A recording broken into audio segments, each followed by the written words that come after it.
Salut à tous, le journal du foot de ce mardi 15 septembre. Lionel Messi entre à son tour au club des milliardaires d'après le célèbre magazine Forbes qui vient de dévoiler le classement des plus gros salaires de l'année. Lionel Messi vient de franchir la barre du milliard de dollars de revenus empochés en carrière. La star du Barça imite ainsi Cristiano Ronaldo qui avait lui aussi passé ce cap symbolique il y a quelques semaines. L'Argentin a gagné 126 millions de dollars en 2020 entre son salaire au FC Barcelone et ses contrats de sponsoring. Avant les deux footballeurs, seuls Michael Jordan, Tiger Woods et Floyd Mayweather avaient atteint le milliard de dollars de gains en carrière. Les suites du Classico bouillant disputé dimanche soir et remporté par l'OM. Et tout d'abord le mea culpa de Neymar. Le Brésilien a publié un long message pour revenir sur les incidents survenus au Parc des Princes. La star du PSG persiste et signe à propos de ses accusations de racisme contre Álvaro González, mais il regrette son comportement sur le terrain. Durant le match, je voulais répondre comme toujours en jouant au football. Les faits montrent que je n'ai pas réussi. Le racisme et l'intolérance sont inacceptables. Aurais-je dû l'ignorer ? Je ne sais pas encore. Aujourd'hui, la tête froide, je réponds oui. Le gars était un imbécile et j'ai aussi agi comme un imbécile en me laissant impliquer là-dedans, a écrit le Brésilien avant d'interpeller directement Álvaro. Nous reverrons et ce sera à ma façon de faire, jouer au football, a prévenu le Parisien.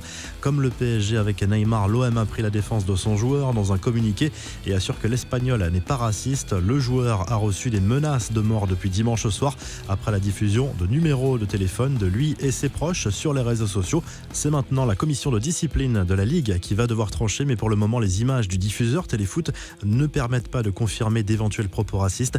Même chose pour le supposé crachat de Di Maria en direction d'Álvaro. En revanche, beIN Sport Arabique détient des images exclusives de l'altercation grâce à l'utilisation d'une caméra isolée de Neymar tout au long de la rencontre.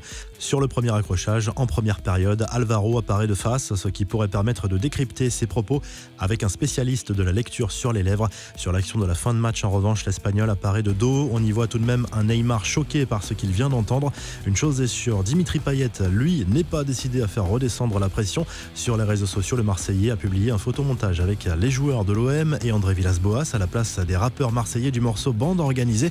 On y voit Álvaro González tenir un chien dans ses bras avec la tête de Neymar. Leonardo, lui, s'est adressé aux joueurs ce lundi avec un discours positif et mobilisateur. Il leur demande de rester unis en cette période difficile. 2 défaites sans marquer pour ses 2 premiers matchs de championnat, ça n'était plus arrivé au club de la capitale depuis 1978. Les infos et rumeurs du mercato, Memphis Depay au Barça, ça brûle.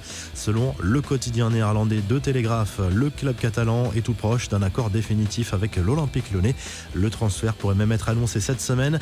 Lyon devrait récupérer 25 millions d'euros et réaliser une plus-value de 9 millions par rapport au prix d'achat de 2017 à Manchester United. Au rayon des départs, Arturo Vidal prépare ses valises pour Milan. Un accord est en passe d'être trouvé entre le FC Barcelone et l'Inter pour le transfert de l'international chilien qui ne devrait coûter que 500 000 euros au club italien. Et du côté du Real Madrid, Gareth Bale a visiblement changé d'avis pour son avenir. Selon la Cadena Ser, l'international gallois se serait fait à l'idée d'un départ afin de pouvoir retrouver une place de titulaire loin de Madrid. Manchester United est intéressé avec un possible prêt à la clé d'une saison. Les infos en bref, si sa présence est espérée pour dimanche à Nice, Kylian Mbappé est encore privé de match contre Metz après avoir été testé positif au coronavirus la semaine dernière. En revanche, il y a quand même de bonnes nouvelles pour le PSG. Icardi, Marquinhos et Navas devraient effectuer leur retour pour ce match en retard de la première journée qui sera joué mercredi soir. Par ailleurs, le PSG fait l'objet d'une série de documentaires dont le premier épisode est disponible sur Amazon Prime Video depuis ce mardi. Documentaire consacré au parcours du club parisien jusqu'en finale de la Ligue des Champions. La revue de presse, le journal L'Équipe évoque encore très largement le Classico en attendant l'annonce des sanctions pour les joueurs expulsés en fin de match. Les deux clubs ont publié des communiqués pour soutenir les joueurs impliqués dans la polémique. Neymar côté parisien et Álvaro côté marseillais. Leonardo et Tourelle sont sous pression de l'actionnaire selon le quotidien sportif. France Football se penche sur la face cachée de Kylian Mbappé avec un portrait plutôt bienveillant.